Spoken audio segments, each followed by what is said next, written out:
Ah, a vida é skate, né? Você tem que pegar o skate, fazer manobras toda hora.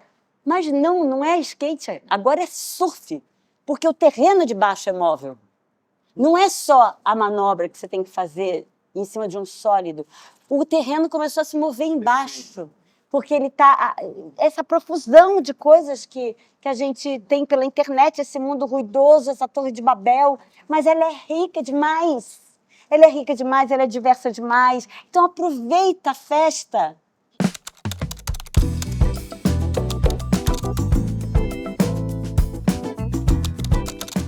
Bem-vindo, bem-vinda ao Fé na Sua Fé, uma iniciativa do Instituto Galileia, do Departamento de Religião e Política da Universidade de Baylor e do Seminário Teológico da Universidade de Princeton. Fé na Sua Fé é um ciclo de conversas a respeito de religião, espiritualidade, fé, política, cidadania, democracia, Brasil e futuro do Brasil. E hoje eu converso com Denise Fraga. Obrigada, Ed, por esse convite. Alegria. Prazer imenso estar aqui com vocês. Boa noite a todas e todos. Muito obrigada. Dizer que Denise Fraga dispensa a apresentação é uma forma de mostrar o absoluto êxito da sua vida como atriz, produtora, cronista, seja no teatro, no cinema, na televisão.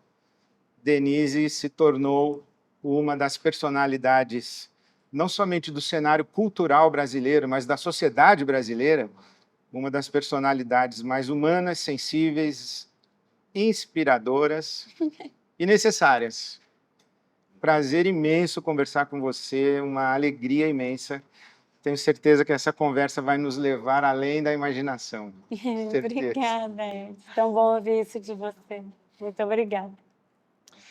Vamos começar falando um pouco da sua história, do seu berço, sua família, sua origem familiar, sua formação religiosa, se teve alguma, se não teve. Nossa conversa começa com fé na sua fé. Sim. Eu sou do Lins de Vasconcelos, do Rio de Janeiro, um subúrbio do Rio, uma família católica, uma casa muito grande.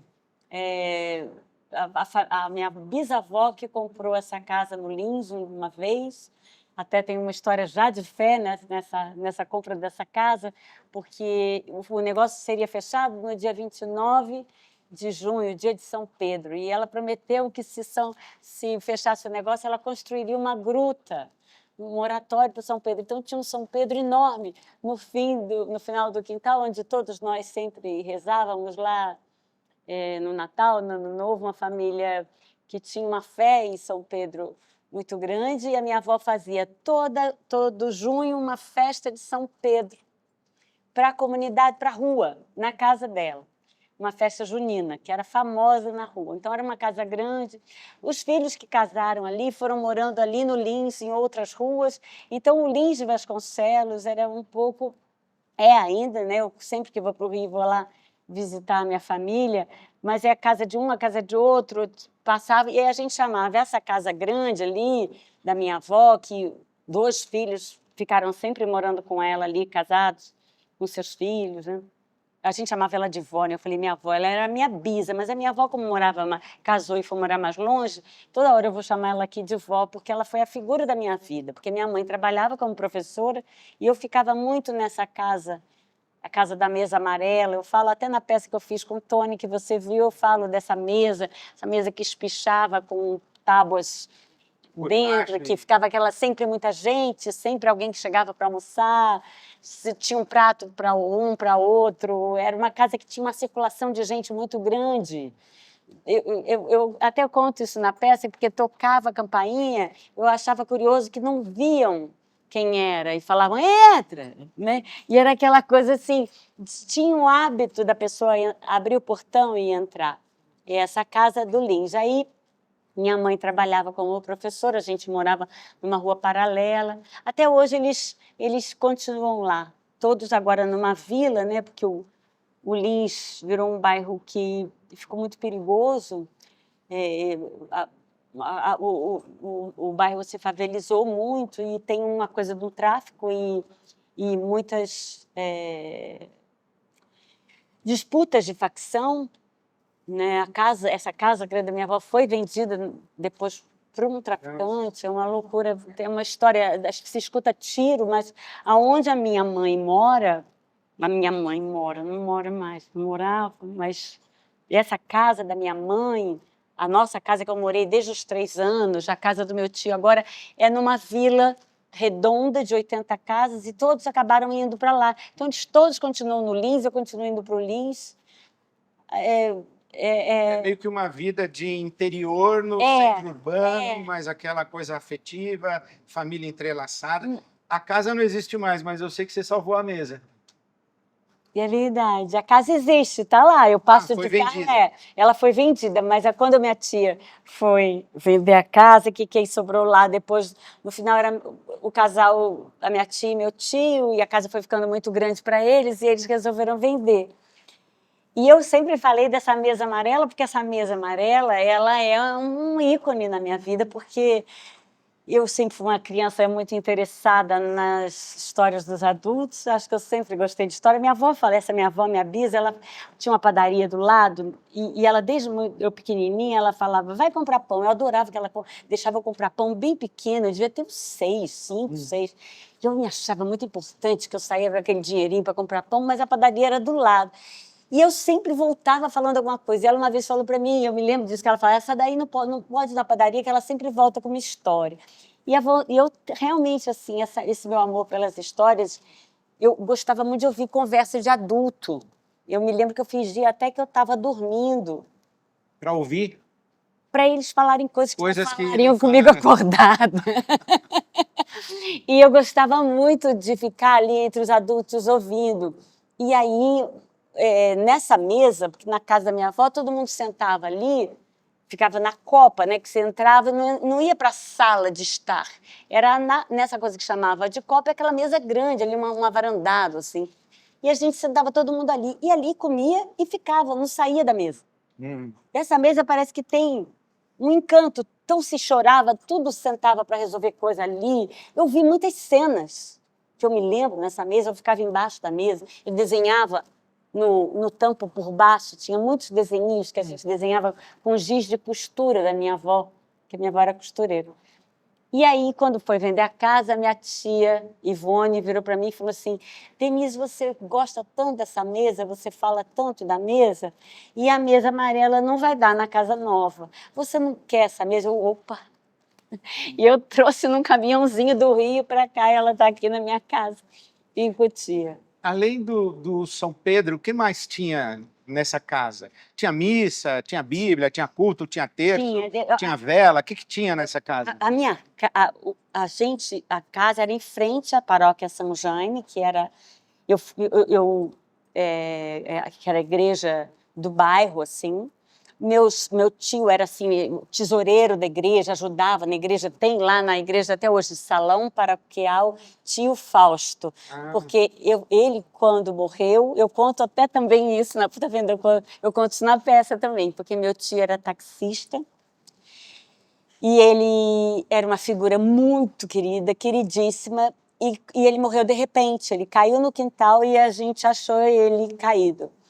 E com isso, quando teve o enterro dele foi uma missa de corpo presente. Foi uma missa na igreja, assim, ele ali, e foi uma coisa muito emocionante, porque ele era muito querido de todo mundo. E o padre José Roberto, que era que até pouco tempo eu soube que ele faleceu tem pouco tempo, ele era monsenhor, e ele foi uma figura muito importante na nossa vida, porque ele fez uma missa de 15 anos para mim, que eu nunca vou esquecer. A gente fazia um trabalho com o orfanato, que tinha o patronato de menores, que era um orfanato que tinha no fim da rua. E a gente levava as crianças para o teatro, levava as crianças para passear, e ele sempre fazia um trabalho com a comunidade muito bonito. Acabava a missa, esse cara, esse padre maravilhoso, Zé Roberto, ele a gente cantava, eu aprendi a tocar um pouco de violão ali com o grupo jovem, eu tinha o quê? 15, 14, 15, e ele chamava a gente, essa moçadona, para a casa dele, quem quisesse ficar depois da missa, ficava ali num jardim que ele tinha atrás da casa, onde era a casa dele, que tinha pato e tal, e a gente ouvia Bethânia, Chico, Caetano. Ele era um padre ligado às artes, foi uma vez para a Itália, eu me lembro que ele mandou para mim, porque eu desenhava um cartão postal dizendo como eu tinha que conhecer a Itália por causa das artes, né? Ele fez um estudo em arte sacra, uma figura muito sensível, sabia da importância da arte na vida das pessoas, promovia o teatro ali da igreja, tinha um grupo de teatro, a gente fazia a Paixão de Cristo, além de tudo, fazia as coisas. Era uma vida... Eu adorei essa época. Eu sei as músicas todas da época de Grupo Jovem. A Denise, atriz, ela nasceu ali ou não tem nada a ver, é bem depois? Eu sou uma surpresa lá em casa, né? Porque eu era muito tímida, muito mesmo. Vou falar isso hoje. Parece. Parece um tipo, né? Falar hoje, tá tímida, fala pra caramba. Não, mas eu era muito tímida e eu nunca achei que eu pudesse ser atriz. Eu não achava que uma pessoa pudesse virar atriz. Acho que você já nascia ali no meio. Minha mãe era professora, meu pai contador, minhas primas professoras de escolas públicas, uma penca de mulher professora de escola pública na minha família. Minha mãe, lá em casa tinha muito pouco livro, era a enciclopédia Conhecer, assim, na estante, com uns bibelozinhos. Eu me lembro que o que foi para mim quando a minha mãe falou que ela ia entrar para o Clube do Livro. Uhum. E aí começaram a chegar livros na minha casa. E eu descobri aquele negócio, sei lá, com 14, 15. Era o Círculo do Livro, exatamente. É. E aí eu não achava possível, mas aí quando eu passei para o vestibular, eu desenhava. Eu era uma desenhista medíocre. Mas eu desenhava, eu queria ser ilustradora de livro infantil, sei lá. E aí eu fiz vestibular para comunicação visual, porque você tinha que escolher alguma coisa que fosse dar dinheiro, né, também. Ou então, dentro da Escola de Belas Artes, ou era comunicação visual, que era meio desenho de propaganda, né, que eles chamavam essa coisa que seria hoje um design gráfico, assim, ou o desenho industrial. E aí eu fiz comunicação visual, só que pelos pontos que eu fiz, eu só poderia começar a cursar em agosto. E, de repente, eu estudei a vida inteira em escola pública, eu passei para a federal, mas, de repente, 6 meses, aí minha mãe falou, olha, ou você vai trabalhar, ou você vai estudar, mas aí você arranja aí uns cursos gratuitos, uns cursos baratinhos, e eu fui fazer curso de corte e costura, de um monte de coisa, de macramê, eu me lembro, e fui fazer curso. Um amigo meu virou e falou assim, vamos fazer teatro é legal. E fiz um curso de teatro com a Sura Berdichevsky e a Guida Viana. E na hora que eu subi, era muito louco, porque eu tinha vergonha de perguntar a hora para a pessoa do lado, eu era muito travada. Mas na hora que falava assim, quem quer fazer o exercício proposto, eu ia. E naquele lugar, no palco, eu descobri um lugar muito confortável, porque parecia que não era eu. Precisava responder pelos meus atos, né? Profissão maravilhosa essa nossa, né? Mata, o cara levanta, né? Tem filho, não precisa criar. Então, eu descobri um lugar qualquer de conforto. Quando eu comecei a faculdade, eu não podia mais fazer o curso, porque não dava horário, era faculdade pública e tal. E eu achei um curso nos sábados com o Cláudio Correia Castro, pedi para minha mãe se ela pagava para mim. Chorei pela última vaga, porque não tinha mais vaga nenhuma, e eu me lembro da cara da moça quando ela se apiedando, porque eu chorei de verdade, porque eu tinha gostado tanto daquele negócio, tinha que abandonar. E aí eu fiz esse curso com o Cláudio Correia Castro, que no final do curso, todo mundo fez prova para a tal da Martins Pena, que é a única escola gratuita, assim, que vem gente do Brasil inteiro. É a primeira escola gratuita. É meio que seria aqui a EAD, que é uma escola técnica, não é superior, mas é gratuita, vem gente do Brasil inteiro, mas era uma prova dificílima, era 350 inscritos para 15 vagas.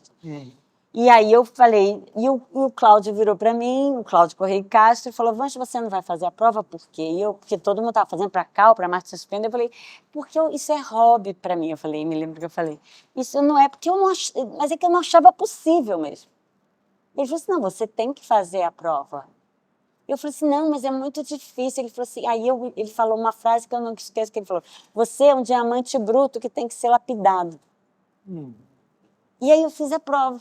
E eu passei, e eu falei, caramba, agora eu acho que eu vou ter que fazer esse negócio. Não, mas eu fiquei feliz da vida, mas era à noite, era na Central do Brasil, ali atrás do Campo de Santana, no Rio, um lugar perigosíssimo. De 7 às 11 da noite, eu era uma menina de bairro, vestida de rosa.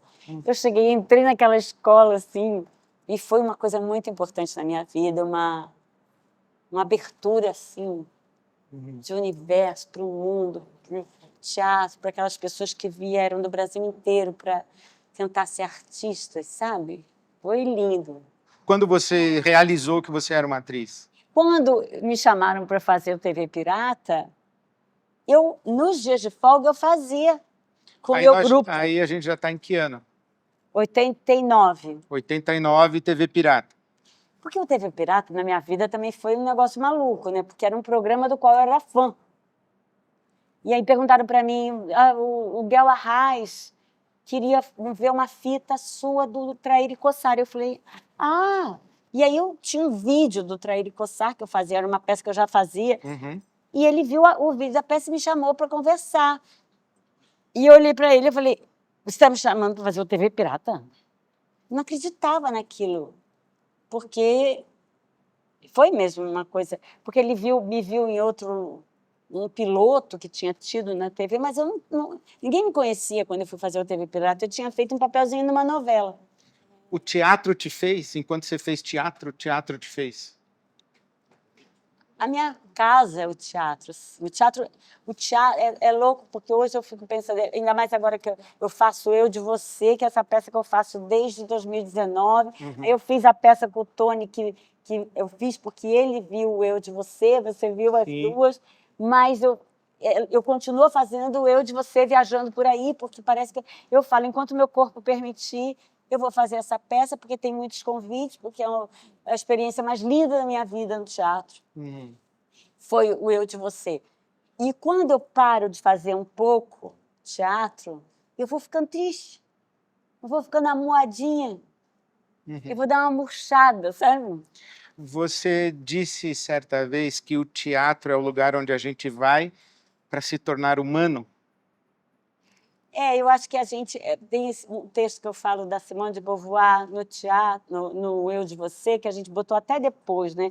Que ela fala que não é à toa que a dor compartilhada deixa de ser um exílio. Não é à toa que os artistas relatam experiências terríveis.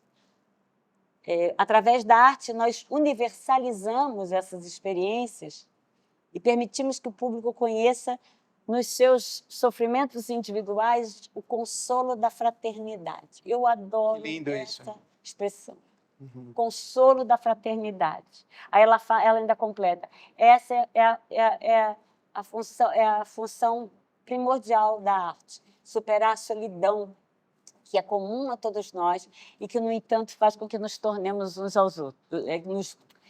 A solidão que é comum a todos nós e que, no entanto, faz que nos estranhemos uns aos outros. É muito louco, porque eu sinto agora, principalmente, eu converso com a plateia, eu começo a peça, essas duas peças, eu começo conversando com a plateia, acabo, eu ponho a roupa suada mesmo, que eu quero ir logo para o saguão, para as pessoas querem tirar foto e tal, mas eu quero mesmo conversar com elas e saber como foi a experiência.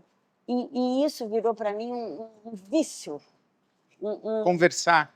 Não, eu vejo... Ouvir histórias? Não, me certificar da transformação e evolução pessoal através da arte. É impressionante, eu vejo acontecer. E quando eu pego uma pessoa que nunca foi ao teatro, eu quero que ela me conte como foi. E eu vejo assim, o que significa você realmente estar com as 10 ali. Eu fiz várias peças assim, mas o Eu de Você, o que Só Sabemos Juntos, também fez desse ritual teatro, ele, como diz, ele escancarou.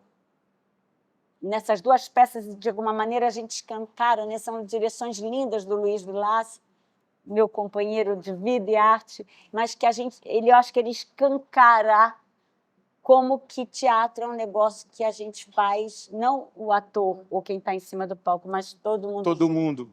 Esse ritual coletivo, essa experiência coletiva que é o teatro. E que, através de uma história, desse foco comum, numa história contada, tanto que no Eu de Você eu falava, não quero fazer discurso, eu quero contar história. Não tem discurso a peça, é a própria escolha das histórias reais, que são as histórias reais que vieram de cartas, né? A escolha daquelas cartas, daquelas histórias, é que faz o discurso. Né? Então, a história ela tem um poder que supera, para mim, qualquer discurso. Aquela nossa avó que falava, mais vale um exemplo do que 1000 argumentos. Né? Uma história bem contada, aquela coisa da parábola, né? É isso. Uma coisa, a história contada, ela já diz tanto. E aí, quando a pessoa se identifica e chora e ri e está junto, uma peça pode mudar a vida de uma pessoa. Uma peça, um filme, um livro. Né? Eu vejo como o poder da arte. Uma pessoa que não vai ao teatro, não vai ao cinema, não lê. E uma outra pessoa que vai ao teatro, vai ao cinema, lê. As duas têm a mesma educação formal, sei lá, até o ensino médio. Você vê a diferença dessas pessoas? Tem uma humanidade que vai crescendo aqui, com quem tem contato com a arte, e uma solidão no sentido de uma não expansão de humanidade, porque não tem interação, porque não tem diálogo, porque não tem identificação, porque eu não vejo a minha dor na dor do outro, eu não recebo consolo para a minha dor, então eu fico na minha solidão e eu não vou expandindo.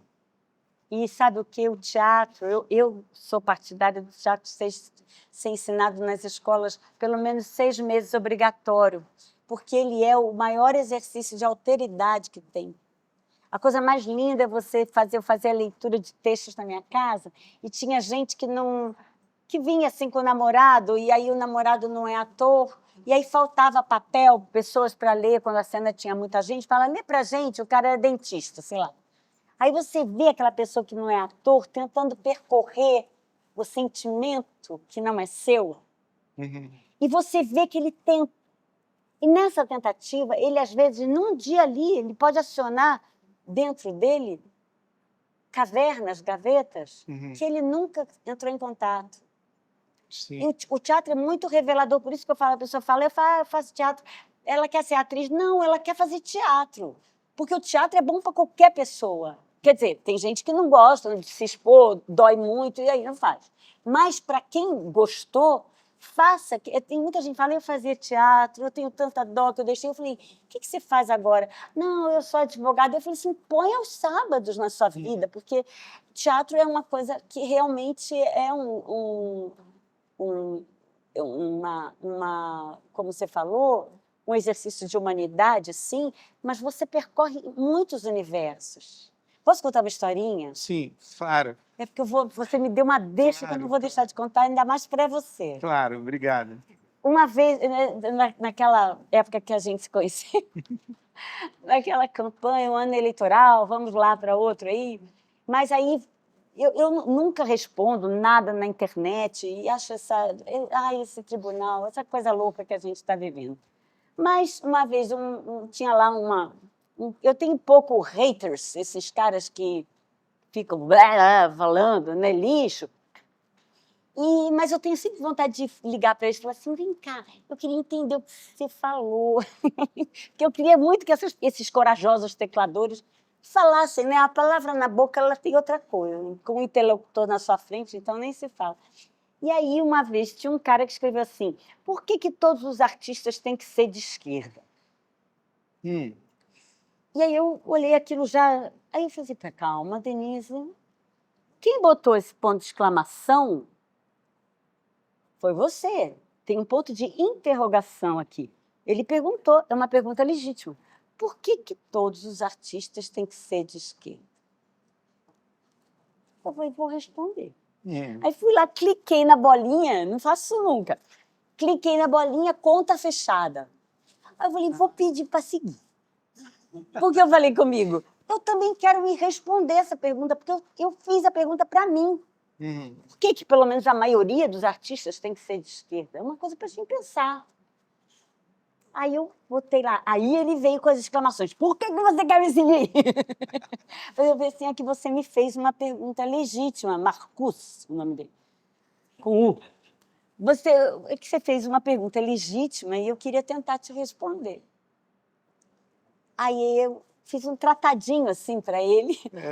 Porque é isso que eu queria te falar, que eu acho que a maioria dos artistas são de esquerda porque a gente percorre muitos universos através do nosso trabalho. A arte, a leitura, a gente lê um papel, a gente quer fazer aquele papel, a gente vai ler coisas, a gente lê cada papel que a gente faz. E os poetas, os escritores, os autores se fazem valer das adversidades humanas, né?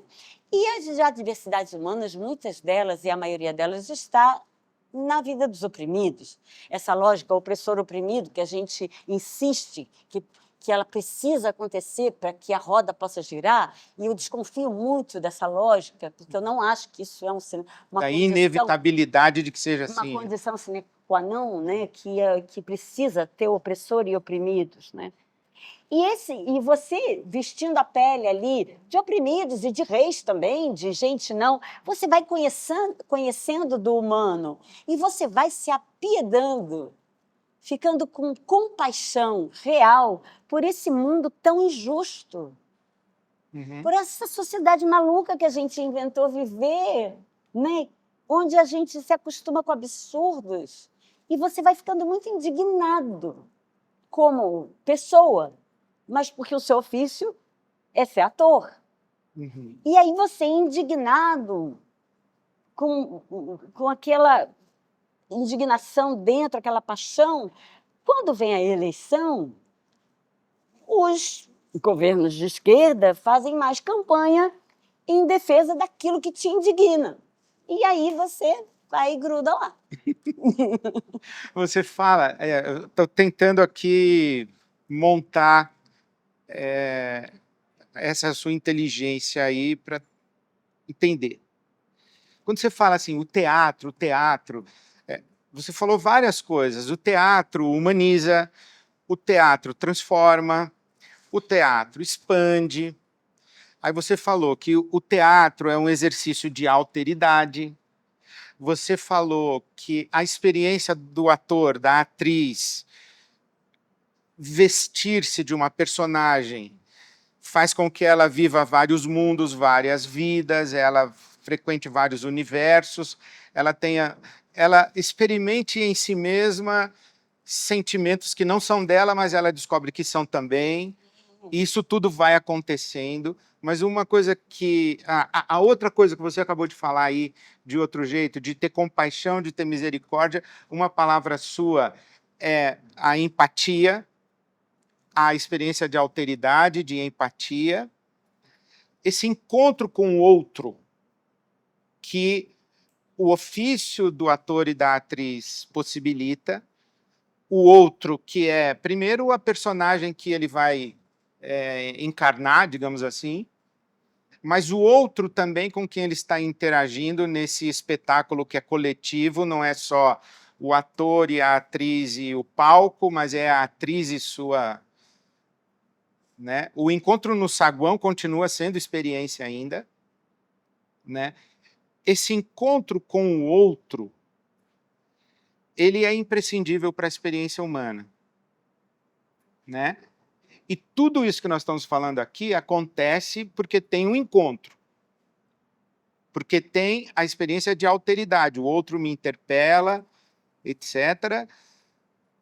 Em que momento nós estamos de Brasil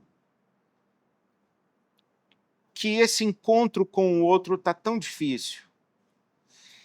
E por que você acha que... você falou uma outra coisa. Tem gente que não gosta porque dói muito. Essa experiência de ir para o outro, receber o outro em si... Por que o outro é tão assustador assim? Ou por que o outro ameaça? Fala do outro aí, por favor. O que é o outro? Eu de você. O que é eu de você? Perfeito. Não, eu sou aficionada por esse assunto, né? A gente tem quanto tempo agora? Mais umas 2? Vamos. Não, assim, você sabe que um dos meus mestres de teatro foi o Fauzi Arap.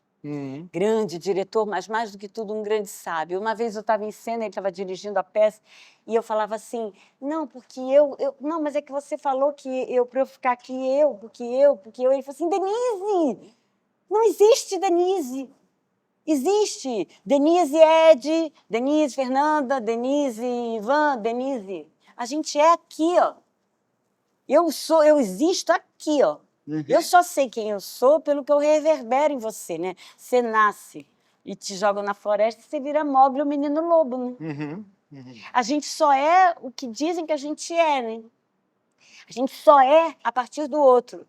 E o que aconteceu com a gente, eu acho, é de que a gente teve essa coisa da tecnologia muito rapidamente catalisando, colocando a nossa vida em tal velocidade, a gente sempre atrás de uma tela. Aqui, eu acho muito louco como aqui no Brasil a gente usou isso deliberadamente, desbragadamente, parecendo um banquete. Desreguladamente, né? Eu não sei, eu viajo bastante, eu não vejo tanto. O Brasil é hoje o primeiro país em doença de ansiedade e também é o primeiro ou segundo em doenças de ansiedade, primeiro em número de celulares per capita.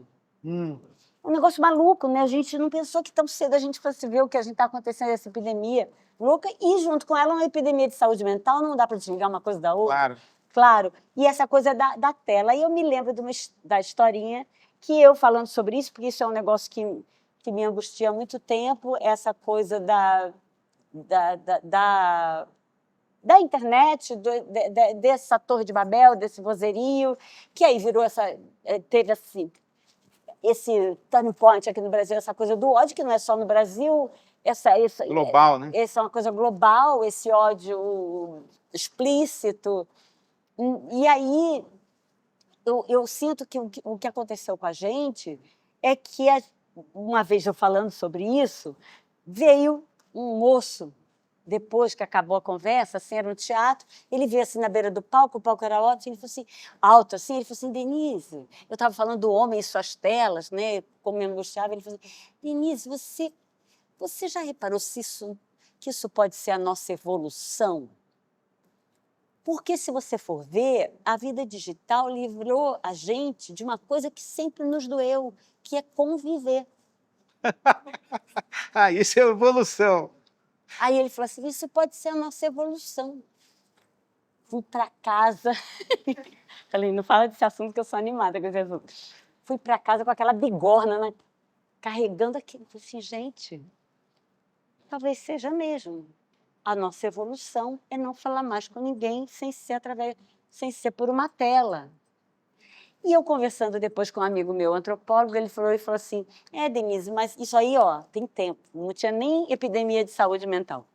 Ele virou e falou assim, mas aí vem a dor no peito, né? Eu, como assim? Não, aí vem o buraco no peito. Ele falou assim, porque aí, o homem é um animal gregário. A gente sempre viveu em tribo, em bando. Nunca, não é que nem o leopardo que caça sozinho à noite, né? O homem é um bicho, o bicho homem, o bicho humano, ele é um animal o que nos salvou, inclusive, o Sapiens, né? Aquele livro do Harari que a gente lê, foi estar em sociedade, foi falar foi... E aí a gente pega e acha que prescinde disso. E vai para trás de uma tela. E acha que tudo bem. Tem um boom de quarto e sala em São Paulo. Todo mundo tem agora... No outro dia eu vi no mercado fatias de 4 fatias de pão de forma. Eu vivo sozinho. Eu até namoro aqui. Eu não caso. E eu me basto. Inclusive, namora não é nenhuma pessoa, né? É Pode agora uma outra coisa. Só que o coitado, o que acontece com esse ser, né? Ele precisa dar afeto. Por isso esse, desculpa, adoro os cães e os gatos, mas virou um boom de pet, né? Porque as pessoas têm a necessidade de cuidar. É humano isso, é do bicho, né? E aí tem a necessidade de cuidar. Aí tem um gato, uma tela, um apartamento quarto-sala. E 4 fatias de... 4 fatias de pão de forma, e acho que está tudo bem. Mas aí veio o buraco no peito, porque ele está fora da sua natureza. Esse que meu amigo falou, sai da sua natureza. Aí você fala, mas eu prefiro assim. Tá bom, mas vai tomar o remedinho. Nada contra o remedinho, tem gente que precisa de remedinho. Mas o que eu sinto é que a gente tem alegria fora dali. O que eu tento... obstinadamente dizer para os meus amigos, para os meus filhos, para quem convive comigo, e agora eu consegui até fazer isso em outra escala, que eu falo que são provocações afetivas, que eu fiz uma campanha para Vivo, que a gente ofereceu para Vivo, uma ideia nossa, que eu tinha muita vontade de ir para a rua. A vida com vida. A vida com vida, que era isso, você consegue olhar no meu olho por 1 minuto, você consegue me dar um abraço 1 minuto, a gente vai fazer uma nova temporada. Mas foi uma felicidade a Vivo ter topou fazer uma campanha de uma ideia que a gente tinha tido, assim, e que é essa coisa de você acordar o outro, né? Ainda tem um negócio muito legal nesse troço. Ainda é legal viver, gente. Ainda tem um fascínio aqui, né? E eu sou... Não... Aí o outro. Aí, o outro. Eu preciso do outro. Isso. É difícil, está cada vez mais difícil. Mas eu preciso, e eu sinto que se a gente não fizer urgentemente desse exercício assim... Desculpa, Ed, eu não entendi o que você falou, que minha cabeça voou aqui, porque está difícil ouvir alguém, porque a nossa cabeça está... Não, mas isso que você está falando, tudo a ver. O Vida com Vida, por exemplo, eu fiquei me colocando naquelas situações. Eu falei assim, nossa, ainda bem que a Denise não me encontrou no meio da rua para ficar olhando para ela 1 minuto assim. 1 minuto. Tomar consciência do outro, interagir com o outro, né? O que é dito no silêncio e no olhar que as palavras não dizem, às vezes até a palavra diminui aquilo que está sendo dito, né? Eu falei, as palavras nos traem muito. Esse encontro aí, você falando, bom, desde o começo da sua fala, eu acho que arte e religião tem tudo a ver. Eu só lamento que exista um movimento religioso que demoniza, sataniza a arte, né, e separa o profano e o sagrado, porque eu acho que arte tem tudo a ver, porque tudo que você falou, empatia, compaixão, misericórdia, transformação, humanidade, expansão, isso é espiritualidade, né? Tem uma forma de viver a espiritualidade religiosa, outra dentro da arte, mas essa coisa do outro tem uma coisa muito bonita para te falar. Quando a Bíblia fala que Deus criou o ser humano à sua imagem e semelhança, na tradição cristã, Deus é 3. Pai, Filho e Espírito. Então, Deus é uma relação entre iguais. Né? Se o ser humano é criado à imagem e semelhança de Deus, e Deus é uma relação entre iguais, é constitutivo do ser humano ser uma relação entre iguais. Ser humano é ser plural. Não é possível ser humano sozinho. Não é possível ser humano com eu interagindo com o meu algoritmo. Isso não é ser humano. Isso é uma outra coisa, é um outro espécime que a evolução aí desse seu espectador, ou seja lá como for, a evolução vai levar para uma outra coisa, que não é ser humano. Ser humano tem que ser construído na relação. E o que acontece é que... perfeito você falou, porque, na verdade, essa fuga da própria natureza, né, ela cria uma, uma, um, um ruído que a pessoa não entende direito o que é. Porque, vamos combinar, é mais prático, né? Dói mesmo conviver. O cara pode achar que... Por que eu vou ligar se eu posso, né? Foi assim que... Agora a gente está assim, né? A gente fala... Tarará. Por que a gente usa áudio? Caramba, liga, me mandou um áudio de 4 minutos, por que não me ligou? Porque ninguém está disposto, já que eu posso... Aqui eu falo, não, Edna, não, ó, ninguém quer réplica, ninguém quer ser interrompido, Ninguém quer ouvir. Ninguém quer ouvir. E aí a pessoa acelera aquele negócio, é muito maluco, né? Eu acho muito louco a pessoa acelerar o áudio. Isso, gente. E eu acho muito louco acelerar áudio, porque se a pessoa fala assim, no áudio, eu gosto muito dos áudios, porque a pessoa no áudio, ela ainda faz, você ainda vê uma pessoa em dúvida. Eu acho que o áudio ainda é um reduto de humanidade na comunicação digital, porque você vê uma pessoa assim procurando uma palavra que quer falar, Para pegar a não, entonação. e você vê uma pessoa fazendo assim, ó. É óbvio que se é, não é, né? Mas se você fala a pessoa já está entendendo que não é. Se essa pessoa acelera o vira e é. Então, na verdade, é uma cilada, a gente se meteu numa cilada, eu acho, muito grande. Você começou a pergunta falando o lugar do outro, a situação que a gente está no Brasil. Eu acho que urgentemente a gente, não é que precisa, porque eu acho que a gente precisa falar de felicidade, sabe? Nossa, eu ia falar uma outra coisa agora.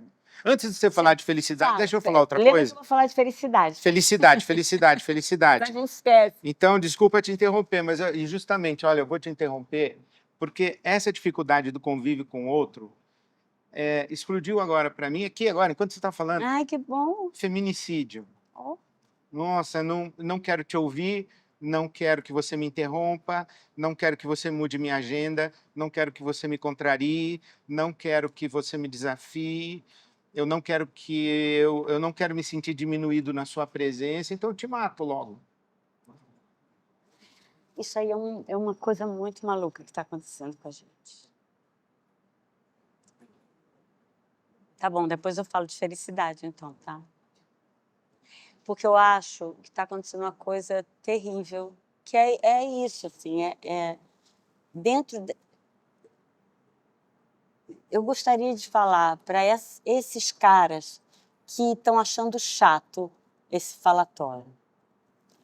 falatório das mulheres, né? Que estão achando que... né, assim, esse esquema patriarcal... Né? Eu falo até... Eu entendo os machos, não, esses caras que achavam que estava tudo bem, também não é assim, que tá chata essa mulherada só falando, mas entenda que tem um negócio acontecendo e que se você não pegar essa onda, você não entende que uma coisinha que você fale que possa falar, não foi machismo isso, para, também não tá. Não, entenda que começa aí, e a gente está começando a entender que começa aí, né? E faça-se valer, a gente precisa urgentemente de homens feministas, Ed, de homens feministas, não ser machista. É gente que consiga virar para o seu parça na mesa e falar assim, deixa eu falar uma coisa para você, esse negocinho que você fez de comentário bobo, é aí que começa a morte de uma mulher. E é exatamente. Aconteceu um negócio comigo agora, há pouco tempo, que eu fiquei muito chocada. Eu fiz um filme, Livros Restantes, que é lindo, está agora até no Prime Video. E tem uma cena que a personagem ela devolve livros com dedicatórias para as pessoas antes de ir embora. E ela devolve para um ex-namorado, um namorado de adolescência, assim. E que aparentemente foi a primeira experiência dela ali. Você vai vendo a cena, eles vão falando. E ela marcou com o cara, e o cara acha que ela marcou para fazer um revival, assim. E ela começa a ficar ofendida com aquilo, que não era isso que ela queria. Inclusive, eu achei que a Vera, sua mulher, vinha, ela fala para ele. E aquele cara vai falando e ela vai ficando meio incomodada e tal. Ela paga a conta, ele quer pagar, ela não deixa, sai do restaurante e tal. E ela sai do restaurante super incomodada com aquele homem, só que quando ela sai, ela volta. E ela fala, deixa eu falar uma coisa para você. Você não foi o meu primeiro homem. Você não foi a minha primeira experiência. E olha que bonitinho, você nem notou. E vai embora. O cinema faz... né? Um cara, amigo meu, vira para mim e fala assim, mas eu acho o filme meio machista, né? Meio... Até tem um meio feminista, um feminismo agressivo. O agressivo, o filme é tão doce, tão sereno. Por que agressivo? Aquela hora que ela fala para ele assim, você não foi meu primeiro homem, tá vendo? Você nem notou. Nenhum homem gosta de ouvir isso, né, Vinícius? Aí me caiu uma ficha assim, de que esse meu amigo de brinco, tatuado, homem legal, de esquerda, ele não saca que eu nunca me vangloriei de, foi a primeira experiência comigo, que o cara ter tirado a virgindade de uma mulher, fincar uma bandeira e tomar uma posse, o tanto de posse que tem nisso, e é nessa posse que reside o feminicídio. É nessa posse que está essa ascendência masculina. E as pessoas mais legais, mais choptura, mais bacanas, são capazes de cair nessa cilada. Portanto, eu acho que esses meninos, esses nossos parças, assim, né? Tem um bando de homem legal, homem sensível. Aí quando a gente fala, mas peraí, também tá chato. Eu falei assim, não, ouve. Tá chato, sim, tá chato. Mas ouve mais um pouquinho, porque é que você acha que é isso, mas é isso, mais um negocinho aqui, ó. Outro dia, eu ouvi da minha sobrinha, desculpa, você estava falando que eu estou te interrompendo, mas é que me interromperam por 31 anos. Né? A gente não se vê isso, né? É muito... E eu fico pensando que essa hora a gente precisa de muito cuidado, porque eu sinto também que os discursos muito bélicos, até das minhas amigas feministas, né? Às vezes a gente erra, fica bélico, mas é que... Ou é uma fala de dentro de um ressentimento, que é compreensível, porque você me interrompeu 31 anos. É compreensível, né? Mas eu sinto que a comunicação, ela exige. Se a gente quer comunicar, a gente precisa ser esperto para comunicar, né? Eu sinto que eu sempre tenho uma imagem comigo assim, água no meio das pedras, né? Aquela cachoeira assim que a água vai, né? Eu sempre falo, Denise, não esqueça de ser água no meio das pedras, porque as pedras estão aí e a água ela vai dando uma moldada ali. O que eu sinto que a gente precisa fazer é que a gente precisa abrir lá a comporta lá e essa torrente ela tem que jorrar mais, entendeu? Não dá para ficar mais... minha avó fazia aguinha no meio das pedras, entendeu? Minha avó ficava ali. Minha sogra fala, quem manda... o homem é que manda na casa, mas é a mulher, o pescoço do homem, que vira a cabeça para... Né? Aquela coisa das nossas antigas avós que falam, você com um jeitinho vai. Né? Eu acho que a gente mudou. Eu acho que agora é preciso saber ouvir. Eu não tenho mais que enganar. É preciso ter a paciência, os homens... Tá chato mesmo, galera, eu sei. Tá chato, né, pros meninos. Mas eu acho que abre os ouvidos e pega a causa para si. Veste essa camisa, porque aí vai ficar divertido para você. Porque se tem coisa divertida no caos, eu acho, é esse desafio de dedar os absurdos naturais, né? O que nós naturalizamos como absurdo.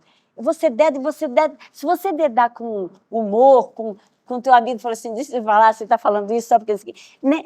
Eu acho que a vida tem uma coisa muito divertida que é ficar observando como é que a gente virou isso. Eu tenho vontade de perguntar para a plateia assim, gente, que loucura, né? Que ponto a gente chegou? Como a gente chegou nesse negócio? Deu ruim. Deu ruim. Mas eu acho que a gente ainda tem saída. Que eu acho, e a saída eu acho que está nisso, entendeu? Nessa escuta, né? E no olho de 1 minuto. Mais de 1 minuto. Pode nem Vamos ser. para a felicidade? Então, Dá eu já tempo estava ainda? quase, olha só, eu já estava quase falando da felicidade, porque eu acho que tem um negócio divertido nesse caos, que é Sim. isso. E eu falo que a gente tem que falar de felicidade, porque se você ficar falando pro seu amigo assim, você precisa fazer isso, para os caras, você não pode dizer isso, você não pode, coitado, ele já tem que baixar o colesterol, fazer pilates, né? Fazer tanta coisa que tem que fazer, né? Tem que, né? A gente tá cheio de tem que. E a vida tá chata. Aí vem alguém e fala, né? Não, mas eu acho que, mais do que isso, a gente tem que pegar esse meu amigo, né, que falou aquele negócio, e falar assim, deixa eu te falar uma coisa, olha só o que você falou. E trazer ele para essa... Ficou bravo? Não fica bravo, não. Vem para cá. Ó, quando você vir um amigo seu falando assim, fala o que eu estou te falando. Propaga essa ideia. O que mais a gente precisa é de... E aí, o que acontece é que vai virando um negócio da gente, dessa escuta de todo mundo. E eu vou te falar, é divertido. A gente está vivendo um caos, mas a gente está vivendo uma riqueza. O caos é rico. O que aconteceu com a rede? Me corta, tá? Que entrou nesse assunto aí, a pessoa... Vai. Não, mas sabe o que acontece? É muito rico, Ed, o que está acontecendo. Vozes que nunca foram ouvidas passaram a ser ouvidas. Esse é o grande legado da rede social. A gente nunca teve um movimento feminista tão vigoroso, um movimento antirracista. As empresas estão vexadas de não ter em seu corpo pessoas negras. Olha o que aconteceu na televisão, né, na publicidade. Mas você tem que fazer o quê? Você que está achando caótico demais. Pega seu filho, o que eu falo do teste do pescoço. Pega você branca, seu filho branco. Filho, vamos fazer o teste do pescoço. Vira. Conta quantas pessoas negras tem aqui. Por que nós vivemos num país de maioria de negros e pardos e eles não estão nos lugares que a gente frequenta? E conta a história para o seu filho, a história que lhe foi roubada, que te foi roubada na escola. Porque nos roubaram essa história. Ninguém me falou que a Alzira, que trabalhava na minha casa, que morava com a gente, com as suas 2 filhas, mas dormia no quartinho do fundo, mas não comia com a gente, e a gente falava, ela é da família. Não, ela é um resquício da senzala que estava na minha casa, e que a gente era aquela escravidão. E a escravidão no Brasil foi um dos maiores crimes da história da humanidade. Esse país que foi fundado na opressão, no espólio, no tira. Né? Então, vamos contar essa história para que a gente possa se entender e a gente fazer o nosso filho realmente ir além, né? E tentar entender. Eu acho que a gente está mudando, a gente está mudando. Eu vejo o público na porta do teatro, a gente está mudando. Outro dia eu fiquei pensando se o que os conservadores, os reacionários, eles chamam de caos e bagunça, que nós estamos colocando a perder a sociedade, não é justamente o que nós chamamos da nossa utopia. Porque para eles o mundo estava em ordem. O negro na senzala, o branco na casa grande, o homem acima da mulher e fincou a sua estaca de posse, né? O rico mais que o pobre, estava estruturado. Né? O homossexual, o gay, invisibilizado e demonizado, lá num canto, dentro do armário, estava em ordem, mas era uma ordem opressiva, violenta, desrespeitosa da dignidade de todas as pessoas oprimidas por essa ordem, e, de repente, todo mundo que estava oprimido e que foi silenciado, interrompido por 31 anos, resolveu não se deixar mais interromper, Que é o melhor legado da rede social. resolveu isso. falar, resolveu... Tudo está escancarado. E aí eles dizem, olha que bagunça está a sociedade. Não, agora que ela está começando a ganhar uma vida mais decente do que a vida que deram para nós. Aproveita a riqueza, tem vontade de falar, titio, aproveita a riqueza. Não é? Eu tenho uma tese, a tese da gaveta de meia. Posso falar? Não me dá corda, Ed. Que eu... Conta. O cara ganha de Natal, o cara tem aquela gaveta arrumada de meias marrons, cinzas, pretas e brancas. Branca não, aquelas meias todas arrumadas. Aí um dia a filha dele dá para ele uma meia vermelha de Natal. Ele olha, obrigado, filha, nunca vai usar aquela meia vermelha. Ele pega, abre uma gaveta lá do final e põe aquela meia vermelha lá. E continua com as suas meias cinzas, pretas e brancas. Aí vem o outro e dá uma meia de listrinha para ele. Aí ele fala, obrigada. Ele joga lá naquela gaveta e fecha a gaveta. Ele ganha uma de bolinha, vai e fecha lá dentro. Continua usando lá dele marrom, cinza. Mas ele sabe que está naquela gaveta. Ele viu. Não dá para negar o que viu. Sabe que existe. Mas ele consegue fechar a gaveta. Uma hora, ele já ganhou 200 meias estampadas, trajole piu-piu, imagina. E ele vai deixando tudo lá, a gaveta não fecha mais. E a gaveta não fecha mais. E os filhos dele veem todas aquelas meias e querem usar aquelas meias maravilhosas, coloridas. E ele não sabe o que fazer quando vê o filho andando pela sala com a meia de bolinha. Mas ele não tem mais como conter, não dá mais para conter, titio, tá visto, então surfa. Antes eu falava para minha mãe, eu falava assim, a vida é skate, né? Você tem que pegar o skate, fazer manobras toda hora. Mas não é skate, agora é surf, porque o terreno de baixo é móvel. Não é só a manobra que você tem que fazer em cima de um sólido. O terreno começou a se mover embaixo. Porque ele está... Essa profusão de coisas que a gente tem pela internet, esse mundo ruidoso, essa torre de Babel, mas ela é rica demais. Ela é rica demais, ela é diversa demais. Então aproveita a festa. Né?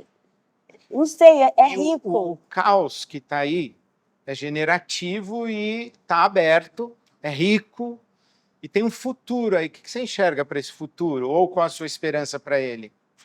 Para o Brasil, vamos localizar. Porque... Então, vamos falar de felicidade.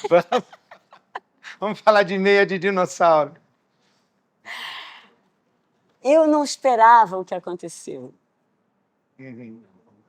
Acho que a gente não esperava, ninguém esperava. Né? As pessoas que têm ideias mais progressistas. A gente não acreditava que seria possível, inclusive. Eu não esperava, eu não consigo pensar que... Eu tenho amigos, inclusive, que acham que tem pessoas que merecem morrer, que a polícia tem que bater que meter bala mesmo, que falam umas frases que me doem na alma, né? Mas eu acho que, assim, tem muita gente fazendo coisa muito interessante. Eu, quando eu vejo, assim, quando eu me debruço sobre... Né, no outro dia eu estive com a Nina da Hora. Sabe a Nina da Hora? Conheço a Nina da Hora. Nina da Hora é uma mulher periférica, maravilhosa, matemática, né? Incrível. Ela é uma matemática da Unicamp, ela tem 30 e poucos anos, sei lá, 30 anos, e ela é uma gênia, e ela mexe nos algoritmos, e ela quer subverter esse algoritmo que foi feito no Vale do Silício. Né? O Face lá, o Face ID, não reconhece rostos negros com facilidade, não reconhece rostos indígenas com facilidade. Você fala, esse padrão foi feito por homens. Em menor escala, eu tenho uma piadinha para fazer agora, que é assim, por que as mulheres sentem tanto frio nos lugares? Porque, geralmente, quem põe a temperatura de um ar-condicionado no lugar público é um homem. E a gente sente mais frio. Quem determina esse algoritmo um cara de poder, isso serve ao poder, né? E a gente quer, a Nina quer subverter esse negócio, ela é incrível, e ela está premiadíssima, ela faz muitas coisas, e você vai vendo muitas pesquisas, e dá para mexer. A gente tem evoluções, né? Em tudo isso. Eu vejo, né? Antes eu via os rapazes chegando na porta do teatro separados, depois eu olhava do palco eles pegando a mãozinha. A coisa mais linda do mundo é você ver. Meu filho não pergunta para mim, ele é homem ou mulher, né? Que eu perguntava para minha mãe quando eu via um casal gay, ou via um moço. Isso já melhorou tanto. As novelas fizeram um grande serviço anti-homofobia, porque, né, com suas causas todas ali retratadas.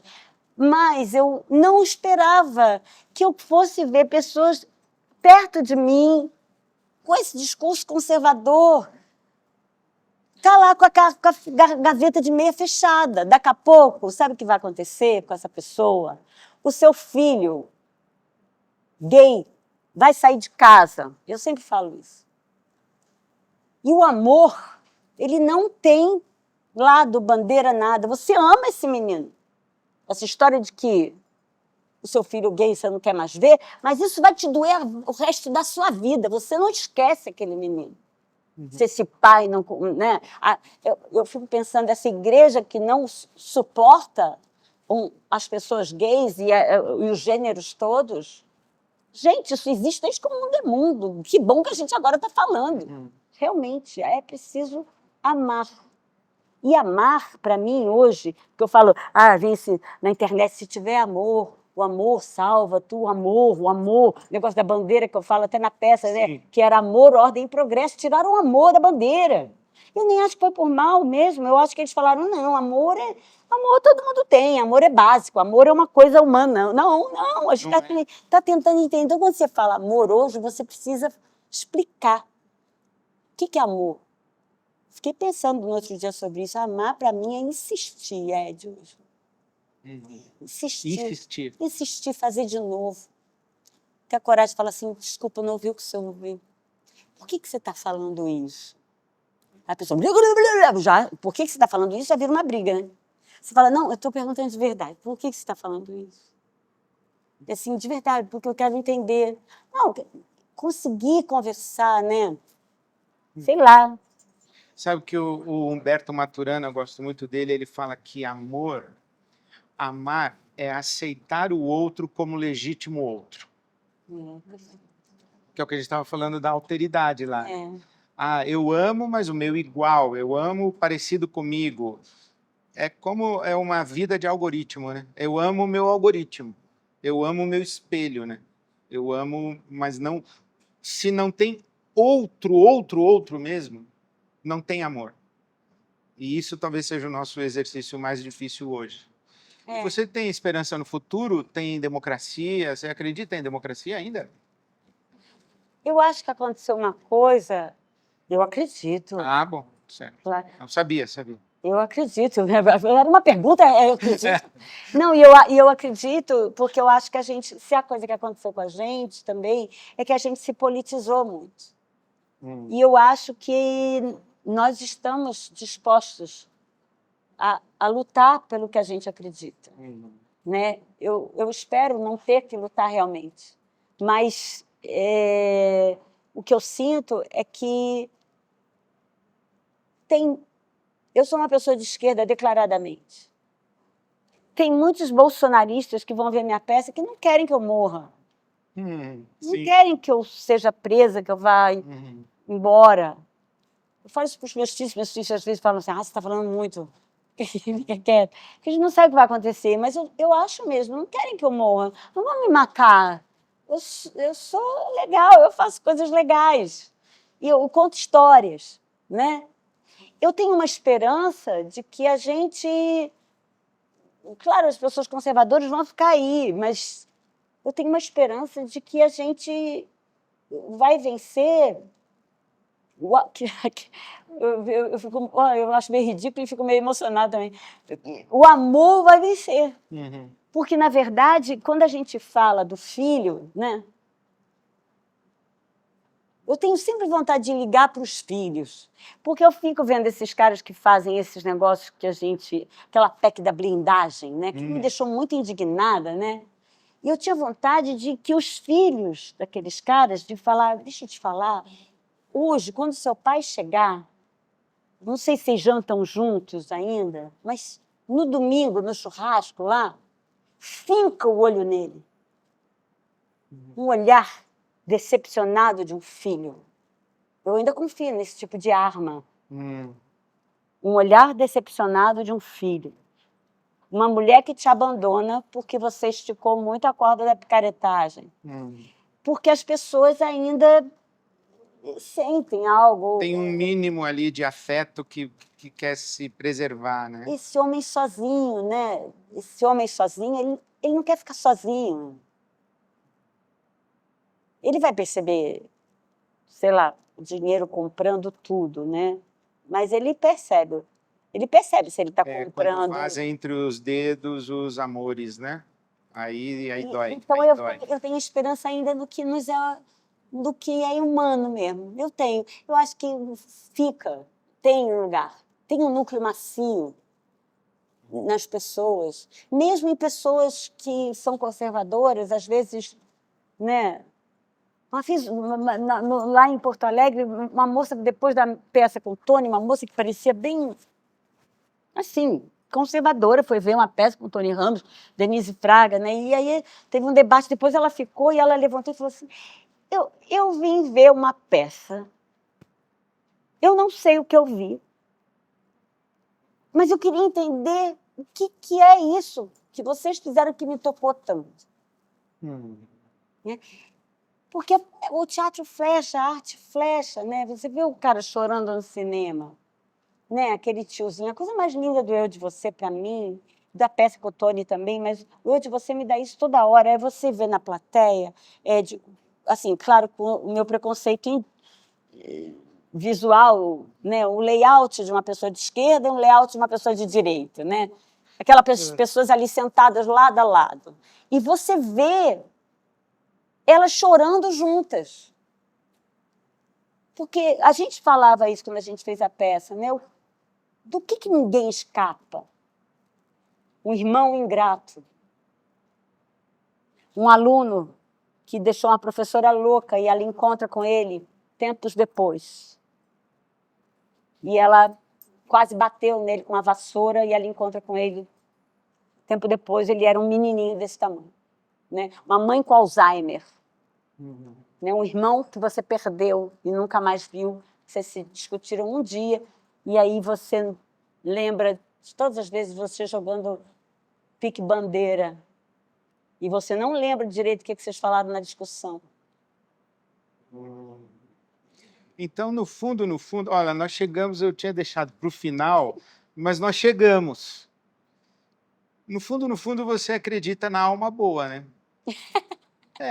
Eu deixei para o final te perguntar sobre a alma boa de Setsuko. É um texto incrível, né, do Brecht. Brecht. E tudo mudou na minha vida por causa desse texto, porque quando eu li esse texto, eu precisava fazer essa peça, não era que eu queria, eu precisava dizer aquele negócio. Que é uma mulher que tem ela não consegue dizer não, ela é muito boa com todo mundo, legal com todo mundo, ela tem uma lojinha, aí ela dá comida para deixa o cara dormir nos fundos da loja, e não consegue ver o negócio dela prosperar, porque ela é boa com todo mundo. Aí ela fecha a loja, sai um dia, se veste de homem, volta dizendo ser o primo da senhorita Shintei, que é ela mesma, e com essa figura masculina, ele que vai tomar conta do negócio agora. E aí, com essa figura masculina, ela consegue impor limites, ser até cruel. E o negócio começa a andar. Só que o Brecht, né? Tem gente que acredita nessa lógica, inacreditavelmente, que precisa ser duro, senão a coisa não anda. Eu acho que, de vez em quando, você precisa ser duro mesmo, mas como alternativa à sua gentileza, que foi abusada. E não como primeira lei, com medo de que, se for gentil, vai ser abusado. Eu acho que dura como resistência ao sufocamento da gentileza, mas não como estratégia de relação. Exatamente, porque eu sinto que as pessoas... Na verdade, a gente tem muito medo do outro. Medo. Vou contar mais uma historinha, tá? Pequena. Sim. Você edita aí. uma historinha pequena. Uma moça foi ver a peça, O Eu de Você. Eu estou ali conversando com a plateia. Essa moça tem muito dinheiro. Eu gosto de dizer que ela tem muito dinheiro. É milionária, assim, porque eu acho que os milionários têm muito medo, né? Assim, é difícil mesmo. Agora eu estou com vontade de criar uma campanha. Faça um milionário feliz. Porque se a gente faz tudo isso por dinheiro e tem milionário infeliz tomando tarja preta direto, qual o sentido disso tudo?